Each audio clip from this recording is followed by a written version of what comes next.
Yazid বড় বড় তিনটা জঘন্যতম অপরাধ করেছিল। এক নাম্বার হলো কারবালার ময়দানে হযরত ইমাম হুসাইন রাদিয়াল্লাহু তাআলা আনহু সহ তার পরিবারকে হত্যা করা। দুই নাম্বার হলো মদিনায় আক্রমণ। তিন নাম্বার হলো মক্কা শরীফে আক্রমণ। এই তিনটা জঘন্যতম অপরাধের কারণে আল্লাহ দুনিয়াতে তার নগদ শাস্তি দিয়েছেন, নগদ। মৃত্যুর আগ মুহূর্তে কঠিন এক রোগ হলো পেটের ভিতর নারী বুড়ি জ্বলতে থাকে। ইয়াজিদের পেটের ভিতরে নারী বুড়ি জ্বলতে থাকে, সারাদিন পেট জ্বলতো, নারী বুড়ি জ্বলতো। সন্ধ্যার সময় সে ধরাশায়ী হয়ে যেত, একদম যেন প্রাণ যায় যায় অবস্থা। বড় বড় হেকিম ডাক্তার আনা হলো, কেউ রোগ ধরতে পারে না। চিকিৎসা করা হয় কিন্তু চিকিৎসার ফল নাই, কোন ফলাফল কবিরাজ ডাক্তার পায় না। পাবে কেমন করে? তার রোগ হলো আসমানে, চিকিৎসা চলছে জমিনে, কোনদিন তার চিকিৎসার দ্বারা লাভবান হবে না। এর যুবক, আগুন লাগে যদি শেরপুর, পানি দেও তুমি ফরিদপুর, কোনদিন আগুন নিভবে না। ইয়াজিদ আগুন লাগাইছে আসমানে, পানি দিলে জমিনে, কোনদিন আগুন নিভবে না। পেটের নাড়ি বুড়ি জ্বলতে থাকে, প্রচন্ড জ্বালা, সন্ধ্যায় যেন মরে যায়। ডাক্তার কবিরাজ অসংখ্য আনা হলো, কেউ কোনো কুল কিনারা পায় না। কি রোগ তাও ধরতে পারে না, রোগী ধরতে পারে না, খুঁজে পায় না। সবাই চিন্তায় পড়ে গেল। ডাক্তার কবিরাজ বলে, আমরা এমন রোগ জীবনে কোনোদিন দেখি নাই গো, এমন রোগ আমরা জীবনে কোনোদিন দেখি নাই। দেখবা কেমন করে? ধরাটা তো আল্লাহর ধরা। ইন্না বাতশা রাব্বিকা লাশাদীদ। আল্লাহ ধরে না, ধরলে আল্লাহ ছাড়ে না। আল্লাহ সার দেয়, কখনো ছেড়ে দেয় না। সার দেয় আল্লাহ, কিন্তু ছেড়ে দেয় না। উদাসীন হওয়ার কোনো সুযোগ নাই। ভাইরা বন্ধুরা, ইয়াজিদের যখন প্রচন্ড পিপাসা লাগতো, হাই হুতাশ করতে থাকতো, জিহ্বা যেন বেরিয়ে আসতো, কয় আমাকে তাড়াতাড়ি করে পানি দাও, পানি দাও। পিপাসায় আমার কলিজা ফেটে যাচ্ছে। যখনই তার মুখে একটু পানি দেওয়া হইতো, তখনই যন্ত্রণা আরো বেড়ে যেত। এই পানিটা তার পেটে যাওয়া মাত্রই নাড়ি বুড়িতে আরো প্রচন্ড জ্বলা শুরু হইতো। প্রচন্ড পানির তৃষ্ণা, কিন্তু পানি পান করতে পারতো না। প্রচন্ড পানির তৃষ্ণা, গলা শুকায় গেছে, কলিজা শুকায় গেছে, মুখ শুকায় গেছে, চেহারা ফ্যাকাশে হয়ে গেছে, বিবর্ণ হয়ে গেছে। কিন্তু এক ফোঁটা পানি মুখে দিলে পরই যন্ত্রণা আরো বেড়ে যেত। কারবালাত আল্লাহর নবীর কলিজার টুকরা নাতি ইমাম হুসাইন রাদিয়াল্লাহু তাআলা আনহু এবং তার পরিবারকে ফুরাত নদীর পানি বন্ধ কইরা যেই পরিমাণ কষ্ট দিয়েছিল, আল্লাহ তাকেও মৌতের সময় এরকম পানির কষ্টে আল্লাহ তারে মৌত দিছেন। পানির তৃষ্ণার্ত অবস্থায় পানি না পাইলে কেমন লাগে আল্লাহ ইয়াজিদরে বুঝাইয়া দিছেন। এরে ইয়াজিদ, শুন, তুই তো এরকম ভাবে নবী পরিবারকে পানির তৃষ্ণা দ্বারা কষ্ট দিয়েছ, এবার একটু নিজে বোঝো পানির তৃষ্ণা কত কষ্টকর। ফুরাত নদীর তীরটা দুশমনরা তারা অবরোধ করে রাখলো। ইমাম হুসাইন রাদিয়াল্লাহু তাআলা আনহু বারবার বলতেছেন, আমি তো তোমাদের সাথে যুদ্ধ করতে আসি নাই, মারামারি করতে আসি নাই। আমি তো এসেছি কুফার মানুষের দাওয়াতে, আমি যুদ্ধ করতে আসি নাই। যদি যুদ্ধ করতে আসতাম তাহলে শিশু বাচ্চা সাথে নিয়ে আসতাম না, মহিলাদেরকেও সাথে করে আনতাম না। আমি যুদ্ধ করতে আসি নাই। তোমরা আমাকে তিনটা প্রস্তাবের একটা প্রস্তাব গ্রহণ করো। হয় তোমরা আমাকে ইয়াজিদের কাছে পৌঁছাও, ইয়াজিদের সাথে আমি সরাসরি কথা বলবো, আর নতুবা আমাকে মদিনায় ফেরত যাইতে দাও, আর নতুবা তোমরা আমাকে সীমান্তে পাঠায় দাও, আমি দুশমনদের সাথে জিহাদ করব। তিনটা প্রস্তাবের কোনো একটা প্রস্তাবও দুশমন মানে নাই। কুফার গভর্নর আব্দুল্লাহ বিন জিয়াদ, ইয়াজিদের পক্ষ থেকে নিযুক্ত গভর্নর আব্দুল্লাহ বিন জিয়াদ, তার সেনাপতি হলো শিমার, কোন প্রস্তাব তারা মানতে রাজি না, ইয়াজিদের কাছে পৌঁছাইতেও রাজি না, মদিনায় ফেরত যাইতেও রাজি না, সীমান্তে পাঠাইতেও রাজি না। ভাইরা বন্ধুরা, পানি আটকায় দিল। ওই অবস্থায় পানির তৃষ্ণায় কাতর ইমাম হুসাইন রাদিয়াল্লাহু তাআলা আনহুর বিবি ডাক দিয়ে বলতেছে, স্বামী গো, আমার বুকের দুধ শুকায় গেছে, কলিজা একদম যায় অবস্থা। দুধের শিশু আমার আলী আসগর, দুধের শিশু আমার আলী আসগর, দেখো না পানির তৃষ্ণায় জিহ্বাটা বের করে দিয়েছি, আমাদের পানি লাগবে না, অন্তত এই দুধের বাচ্চাটার জন্য একটু পানির ব্যবস্থা করো। ইমাম হুসাইন রাদিয়াল্লাহু তাআলা আনহু ওই দুধের বাচ্চাটারে হাতে করে নিল,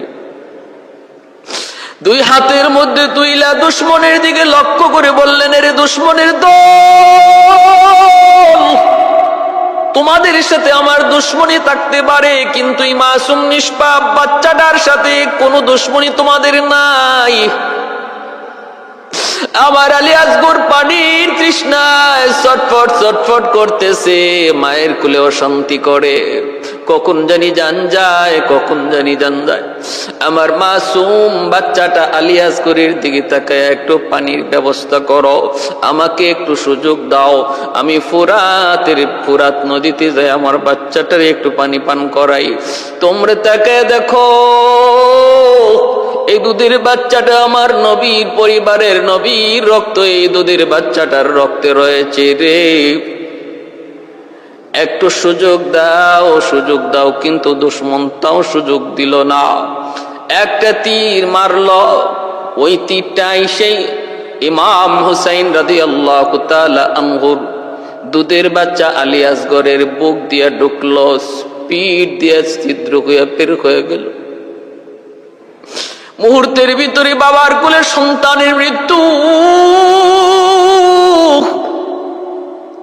পৃথিবীতে সবচেয়ে ভারী বোঝা হলো বাবার কোলে সন্তানের লাশ, পৃথিবীতে এর চেয়ে ভারী কোনো বোঝা নাই, বাবার কোলে সন্তানের লাশ। এই বোঝা পৃথিবীর সবচেয়ে ভারী বোঝা। ইমাম হুসাইন রাদিয়াল্লাহু তাআলা আনহুর চোখের সামনে দুধের সন্তান আলী আসগরের মৃত্যু হয়ে গেল। তিনি কুলে করে লইয়া বিবির কাছে আসলেন, চোখের পানিটা জড়ায়া তাবুতে ডুইকা বলতেছেন, বিবি গো, নেও তোমার আমানত। এমন পানি পান করেছে আমার আলী আসগর, আর তোমাকে পানির জন্য বিরক্ত করবে না গো। এই যে তাকায় দেখো, একদম পানি পান করে একদম ঠান্ডা হয়ে গেছে, আর তোমাকে বিরক্ত করবে না। ইমাম হুসাইন রাদিয়াল্লাহু তাআলা আনহু সন্তানের লাশটা মায়ের কোলে বুঝা দিয়া তিনি তলোয়ারটা হাতে নিয়া বীর বাহাদুরের মতো একাই দুশমনের মোকাবেলা করে ফুরাত নদীর কিনারায় চলে গেলেন। পানিতে তিনি নামলেন, পানিতে নাইমা তিনি পানি পান করবেন। মাত্র এক মুষ্টি পানি হাতের মধ্যে নিছেন, পানি পান করবেন। এমনিতেই দুধের শিশু আলী আসগরের কথা মনে করা গেল, আমার দুধের সন্তান পানি পান না কইরা পিপাসিত অবস্থায় মারা গেছে, শহীদ হয়েছে। আমার সঙ্গী সাথীরাও তারা পানির তৃষ্ণায় শহীদ হয়েছে, পানি পান করতে পারে নাই। আমি কেমন করে এই পানি পান করব? যেই পানি না পায় আমার শহীদগুলি, আমার সঙ্গী সাথীগুলি শহীদ হলো, আমার মাসুম বাচ্চাটা শহীদ হলো, এই পানি আমি কেমন করে পান করব? সাথে সাথে পানিটা আবার ফালাইয়া দিলেন। ওই মুহূর্তে দুশমন বৃষ্টির মতো তীর মারতে লাগলো, প্রতিটা তীর ওনার গায়ে আইসা লাগলো। ভাইরা বন্ধুরা, আল্লাহর নবীর কলিজার টুকরা নাতি ইমাম হুসাইন রাদিয়াল্লাহু তাআলা আনহু কারবালার প্রান্তরে তিনি শহীদ হয়ে গেলেন। এরপরে দুশমনগুলি ওনার সাথে অনেক অবিচার করলো, দুশ্মনগুলি লাশের সাথেও বেয়াদবি করলো, দেহটার সাথেও বেয়াদবি করলো। সীমার ওনার দেহের উপর দিয়ে গোড়া চালায় দিল, গোড়ার পায়ে ওনার দেহটা তেতলে গেল, গলার মধ্যে ছুরি লাগাইল। আব্দুল্লাহ বিন জিয়াদের সামনে এই মাথাটা হাজির করলো। ইমাম হুসাইন রাদিয়াল্লাহু তাআলা আনহুর মাথা মুবারক আব্দুল্লাহ বিন জিয়াদ কুফার গভর্নরের সামনে হাজির করলো। কুফার গভর্নর আব্দুল্লাহ বিন জিয়াদ লাঠি দিয়া যখন ওনার টুটের মধ্যে লাঠি দিয়া কোচা দিচ্ছি, তখনই পাশে একজন সাহাবী ডাক দিয়া বলতেছে, রে আব্দুল্লাহ, এতক্ষণ পর্যন্ত ধৈর্য ধরেছি, আর ধৈর্য ধরতে পারলাম না রে। কার মাথা মুবারক তুমি এই জায়গায় নিয়ে এসেছো? কার টুটের মধ্যে লাঠি দিয়ে বেয়াদবি করো? আরে আমি একবার নয়, বহুবার আমার নবীকে আমি দেখেছি। মায়ার নবী টুটের মধ্যে বারবার চুমা খাইতেন। যে টুটের সাথে তুমি বেয়াদবি করতেছো, এই টুটে আমার মায়ার নবী, রহমতের নবী, দয়ার নবীর হাজারো চুমা লেগে আসি। মেয়েরা বন্ধুরা, এত বড় বেয়াদবি করলো। এই মাথা মোবারক ইয়াজিদের কাছে পেশ করলো। ইয়াজিদ দেখার পরে কিন্তু সে বিচার করে নাই, আব্দুল্লাহ বিন জিয়াদের বিচার করে নাই, খুনিদের কোনো বিচার করে নাই। এমনকি আরো তাদের প্রমোশন দিল। তারপরে ভাইরা বন্ধুরা, মক্কা মদিনা সহ আরব বিশ্বজুড়ে ইয়াজিদের বিরুদ্ধে প্রতিবাদ হতে লাগলো। বিশেষ করে মদিনার মানুষ কোনোভাবেই সেটা মেনে নিতে পারলো না। ইয়াজিদের গভর্নরকে মদিনা থেকে তারা বের করে দিল। সাথে সাথে ইয়াজিদ এমন এক বাহিনী পাঠাইলো, দুর্ধর্ষ বাহিনী মদিনা হামলা করলো। মদিনায় অসংখ্য অগণিত সাহাবীকে কতল করলো, শহীদ করলো। মসজিদে নববীকে গোড়া রাস্তাবল বানাইলো। 3 দিন পর্যন্ত মদিনায় শুধু হত্যা চালাইলো। আর মদিনার মসজিদে, আমার নবীর মসজিদে 3 দিন কোনো নামাজই হয় নাই, নামাজ বন্ধ ছিল। এরপরে তারা গেল মক্কার দিকে। মক্কায় যে আল্লাহর ঘরের উপরে হামলা করলো, আল্লাহর ঘরের অনেক ক্ষতি করলো, মক্কায় অনেক সাহাবীকে শহীদ করলো। ওই অবস্থায় ইয়াজিদের বাহিনী তারা খবর পাইল ইয়াজিদ মারা গেছি। কেমনে মারা গেছে, কিভাবে মারা গেছে আমার ভাই? আল্লাহ পাক মৌতের আগে এমন একটা কঠিন রোগ তারে দিলেন, নারী বুড়ি জ্বলতেছে, পানি পান করতে পারে না, পানির তৃষ্ণায় গলা শুকায় যায়, পানির তৃষ্ণায় কলিজা শুকায় যায়, কিন্তু পানি মুখে দিলে যন্ত্রণা শুরু হয়, পানি পান করতে পারে না। কোনো ডাক্তার কবিরাজ সেই রোগ ধরতে পারে না। এইভাবেই চলতেছে। ভাইরা বন্ধুরা, একদিন ইয়াজিদ বলতেছে, আমার হয়তো এই অসুস্থতা, আমার এই অসুস্থতাটাই হলো আমার মরজে মৌত। আমি হয়তো আর বাঁচবো না, আমি বিদায় নিব। যাবার আগে খেলাফত রাজত্ব কার হাতে বুঝায় দিব, যেই রাজত্বের কারণে এত কিছু, যেই ক্ষমতার কারণে নবী পরিবারকে খতম করলো, আমার নবীর পরিবারের রক্তে তার হাত লাল করলো, কারবালার ময়দান রক্তাক্ত হলো। এই যেই রাজত্বের কারণে ইসলামের ইতিহাসে কুখ্যাত ব্যক্তি হিসেবে পরিচিত হলো ইয়াজিদ। মৌতের আগে তার রাজত্ব সন্তানকে বুঝায় দেওয়ার জন্য সন্তানকে ডাক দিল। সন্তানকে বলতেছে, বাজানরি, তুমি আমার খেলাফতটা গ্রহণ করো। কিন্তু তার সন্তান বলতেছে, বাবা, যেই সিংহাসনে নবী পরিবারের রক্তে রঞ্জিত, ওই সিংহাসনে আমি বসবো না। এটা অভিশপ্ত সিংহাসন। বাবা, এটা অভিশপ্ত সিংহাসন। যে অপরাধের কারণে तमाम বিশ্ব মুসলিম তোমাকে ঘৃণার চোখে দেখে, যে রাজত্বের কারণে মুসলিম বিশ্বে তুমি ঘৃণিত, এই রাজত্বে আমাকে বসায়ও না, আমাকেও ধ্বংস করো না। বাবা, আমি এটা চাই না। সে গ্রহণ করলই না। ইয়াজিদ বড় অনুতপ্ত হলো, কষ্ট পাইল। সন্তানের জবাব শুনে ইয়াজিদ ভালো করে বুঝতে পারলো অপরাধ, সে কত বড় অপরাধ করেছি। 40 দিন পর তার এই সন্তানটা মারা গেল অসুস্থতায়। এরপরে ইয়াজিদের একটা ছোট্ট বাচ্চা ছিল, ছোট বাচ্চা, এখনো বুঝ হয় নাই। ইয়াজিদ মৌতের আগে বলতেছিল মারওয়ানকে বলল, আমার ক্ষমতা তোমাকে বুঝাই দিলাম, শর্ত হলো আমার মৃত্যুর পর আমার এই সন্তান যখন একটু উপযুক্ত হবে তখন তুমি আমার সন্তানকে রাজত্ব বুঝাই দিও। মারওয়ানের কাছে ক্ষমতা হস্তান্তর করলো, শর্ত আমার দুধের বাচ্চা বড় হলে পরে তার ক্ষমতা দিও। ভাইরা বন্ধুরা, এইদিকে ইয়াজিদের শারীরিক অবস্থা অবনতি করতেছে, ধীরে ধীরে একদম স্থির হয়ে গেল। পেটের নারী বুড়ির যন্ত্রণা থেকে মুক্তির জন্য কবিরাজ হেকিম তারে অনেক বেশি মাদক সেবন করাইতো, অনেক নেশা জাতীয় দ্রব্য তারে খাওয়াইতো। যখন নেশা জাতীয় দ্রব্য খাইতো, মাদক খাইতো, তখন কিছুটা আরাম পাইতো, কিছুটা যন্ত্রণা কমতো। তারে মাদক খাওয়ায়া বুলায় রাখতো, ব্রেনটা বুলায় রাখতো, মাতাল বানায় রাখতো, যেন সহজে ব্যথা বুঝতে না পারি, ছটফট করবে। ভাইরা বন্ধুরা, ইয়াজিদের একটা অনেক আদরের বানর ছিল, একটা বানর পালতো। এই বানরটারে ইয়াজিদ খুব আদর করত। এই বানরটা একদিন ইয়াজিদ কইজা দেখে নাই, পাওয়া যায় না। লোকজনকে জিজ্ঞেস করলো, আমার বানর কোথায়? লোকজন বলতেছে, আপনার পরিবারের লোকগুলা থেকে ভালো আচরণ না পাওয়ার কারণে বানর জঙ্গলে চলে গেছে। কারণ আপনি তো অসুস্থ, আপনি বানরের খোঁজ নিতে পারেন না। পরিবারের লোকজনও তাদের কাছ থেকে ভালো আচরণ পায় না, বৈরী আচরণের কারণে বানর জঙ্গলে চলে গেছে।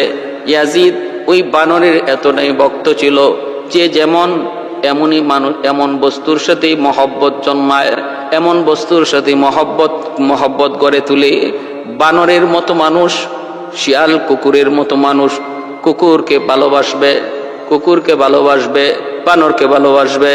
ভাইয়েরা বন্ধুরা, ইয়াজিদ গোড়ার পিঠে সওয়ার হইয়া কয়, আমার বানরকে আমার লাগবে। এই বইলা গোড়ার পিঠে সওয়ার হইয়া সে জঙ্গলের দিকে রওনা দিল। ভাইয়েরা, জঙ্গলের দিকে যাচ্ছে হঠাৎ করে গোড়ার পিঠ থেকে ইয়াজিদ পড়ে গেল। পাটা গোড়ার লাগামের সাথে পেঁচ লেগে গেল। গোড়া থেকে পড়ে গেছে, কিন্তু পা গোড়ার লাগামে পেঁচ লেগে গেছে। গোড়া তো থামে না, গোড়া দৌড়, আর বডিতে মাটিতে পায়ের সঙ্গে গোড়ার লাগাম বাঁধা। এইরকম ভাবে গোড়া গড়তেছে, ঘোড়া তো আর থামে না। ভাইয়েরা বন্ধুরা, চলতেছে পিঠ, জঙ্গলে চলে গেল। জঙ্গলে খুঁজতে পায় না, কিন্তু গোড়া তো দৌড়তেছে, তার বডিটাও ঘষতে জমিনের পাথরের সাথে ঘষতেছে। গোড়া তো দৌড়াইতেছে, চামড়াগুলা খসে পড়তেছে, গোশত খসে পড়তেছে। ভাইরা বন্ধুরা, ঘোড়া তো আর থামে না, ঘোড়া থামে না, ঘোড়া তো দৌড়তেছে, পায়ের সঙ্গে রশি লাগানো। এই অবস্থায় তার বডিটাও গইসা যাইতেছে, ঘষতে যায়। কেমন যন্ত্রণাদায়ক মৃত্যু হইতেছে দেখেন, একটু খেয়াল করেন কেমন যন্ত্রণাদায়ক মৃত্যু। ওই অবস্থায় হঠাৎ করে একটা বিশাল পাথরের সাথে তার মাথাটা আঘাত খাইল। মাথাটার সাথে সাথে চূর্ণ বিচূর্ণ হয়ে গেল। ঘোড়া তো তখনও থামে না, ঘোড়া তো দৌড়তেছে। হাতটা খুইলা পড়ে গেল, বাম হাতটা খুলে পড়ে গেল, পা দুইটার ভিতরে একটা খুলে পড়ে গেল, আরেকটাও খুলে পড়ে গেল। হাড্ডি শুধু এখন আছে, হাড্ডি লয়েও ঘোড়া দৌড়তেছে। এইভাবে তার বডিটা ছিন্ন বিচ্ছিন্ন হইয়া জায়গায় ছড়ায় গেছে। এক হাড্ডি পাওয়া গেলে আর এক হাড্ডি পাওয়া যায় না, এক হাত পাওয়া গেলে আর এক হাত পাওয়া যায় না। এইভাবে ইয়াজিদের করুণ থেকে করুণ মৃত্যু হয়েছে। এজন্যই ইয়াজিদের কবর কেউ খুঁজে পায় না। ইয়াজিদ এই জমিনের কোথায়, তার কবর কেউ জানে না। অদৃশ্যভাবে আল্লাহ পাক রব্বুল আলামিন এই জমিন তারে গ্রহণ করে নাই। এত বড় পাপিষ্ঠকে জমিন গ্রহণ করে নাই, জমিনে তার কবরটা পর্যন্ত হয় নাই। এত নির্মম ভাবে তার পরিণতি। এজন্যই বলছিলাম আল্লাহর আদালতে সর্বদা ন্যায় বিচার হয়, সর্বদা ন্যায় বিচার হয়। ইয়াজিদের এই তো মারওয়ানের হাতে ক্ষমতা দিল, মারওয়ান ক্ষমতা পাইল, ইয়াজিদের বউকে মারওয়ান বিয়ে করলো, বাচ্চাটা সহ ইয়াজিদের বউ মারওয়ানের ঘরে আসলো। মারওয়ান যখন বাচ্চাটা একটু উপযুক্ত হবে তারে ক্ষমতা দেওয়ার কথা, কিন্তু মারওয়ান ইয়াজিদের ছেলেকে ক্ষমতা না দিয়া তার ছেলে আব্দুল মালিককে ক্ষমতা দিয়ে দিল। এতে ক্ষিপ্ত হইয়া ইয়াজিদের বউ, এখন যে মারওয়ানের ঘরে দ্বিতীয় স্ত্রী, এই ইয়াজিদের বউ একদিন রাতের অন্ধকারে বালিশ চাপা দিয়া মারওয়ানকে হত্যা করে ফেলল, মারওয়ানকে হত্যা করে ফেলল। তারপরে মারওয়ানের ছেলে আব্দুল মালিক সে তখন এর উপযুক্ত বিচার করে তাদেরকেও হত্যা করে দিল। অতএব ইয়াজিদের বংশের কেউ আর ক্ষমতা পাইল না। যেই ক্ষমতার কারণে ইয়াজিদ এত বড় কলঙ্কিত এক নাম, সেই ক্ষমতা ইয়াজিদের বংশে কেউ আর ধরে রাখতে পারলো না। ইয়াজিদের পরেই তার পারিবারিক ক্ষমতা ছিন্ন হয়ে গেল, চলে গেল মারওয়ানের হাতে, মারওয়ান থেকে মারওয়ানের ছেলে আব্দুল মালিকের হাতে। এ ভাই, এজন্য বলতেছিলাম ক্ষমতার বাহাদুরি কইরো না। এইদিকে ভাইরা বন্ধুরা, কুফার গভর্নর হলো মুখতার সাকাফি। ওই মুখতার সাকাফি সে তখন ভাইরা উপযুক্ত বিচার করলো। কারবালার ময়দানে যারা নায়ক ছিল, ইমাম হুসাইনের কল্লা দেহ মুবারক থেকে মাথা মুবারক যে দ্বিখণ্ডিত করলো, ওই সীমারকে মুখতার সাকাফি ধরে আনার নির্দেশ দিল। মুখতার সাকাফি যখন ধরে আনার নির্দেশ দেয়, পলায়ন করে কুফা থেকে ভাগার চেষ্টা করে ওই সীমার কুফা থেকে ভাগার চেষ্টা করে, কিন্তু ভাগতে পারে না। মুখতার সাকাফির লোকদের হাতে ধরা পড়ে গেল।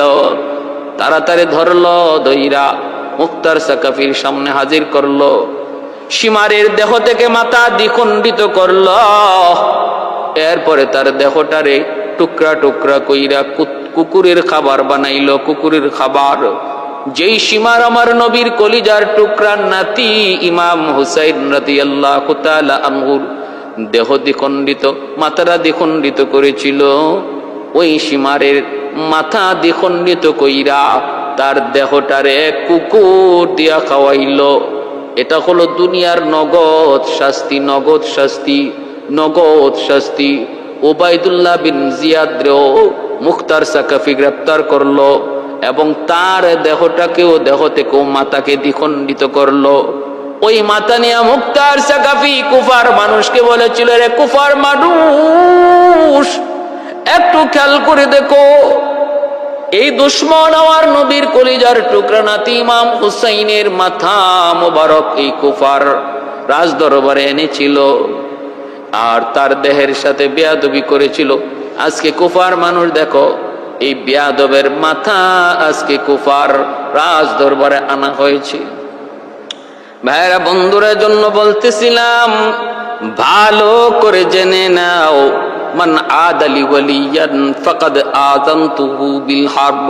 আল্লাহ পাক রব্বুল আলামিন বলেন, বুখারী শরীফে হাদিসে কুদসি আল্লাহ বলেন, যারা আমার ওলির সাথে কোনো বেয়াদবি করবা, আমি আল্লাহ তার সাথে সরাসরি যুদ্ধ ঘোষণা করি, সরাসরি যুদ্ধ ঘোষণা করি। এক ইহুদি যুবক ছাগল রাখালি করে জঙ্গলে, ওই অবস্থায় জঙ্গল থেকে একটা বাঘ বের হয়ে তার একটা ছাগল খেয়ে ফেললো। ইহুদির যুবক বলতেছে, কি ব্যাপার, এ বাঘ তুমি আমার রিজিকে হাত দিলা কেন? সাথে সাথে আল্লাহ পাক বাঘের জবান আল্লাহ খুলে দিলেন, বাঘের জবান আল্লাহ খুলে দিলেন। বলুন তো, আল্লাহ চাইলে বাঘের জবান আল্লাহ খুলে দিতে পারে কি পারে না? অবশ্যই পারেন, কারণ জবান দিছেন কে?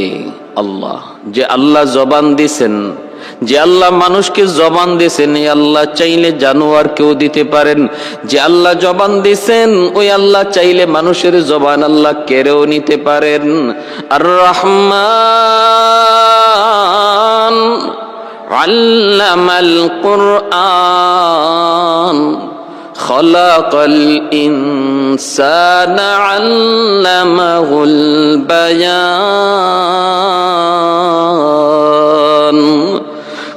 জবান দেওয়ার ক্ষমতা দিছেন কে? আল্লাহ।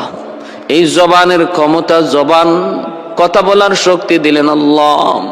এজন্য আল্লাহ পাক বাঘের জবানটা আল্লাহ খুলে দিলেন। বাঘ এইবার ডাক দিয়ে কয়, নারী যুবক, আমি তোমার রিজিক খাই নাই, আমি আমার রিজিক খেয়েছি।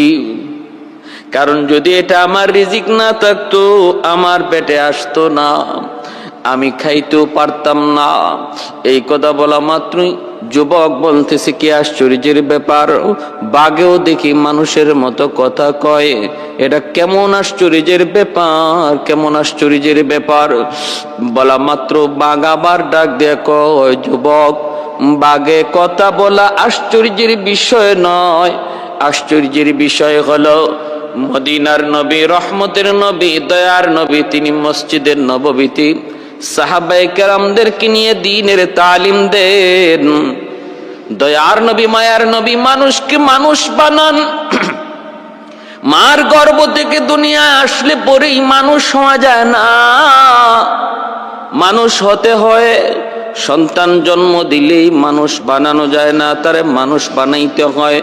আর মানুষ বানানোর, মানুষ হওয়ার তরিকা হলো বিশ্ব নবীর আদর্শ, আমার নবীর আদর্শ।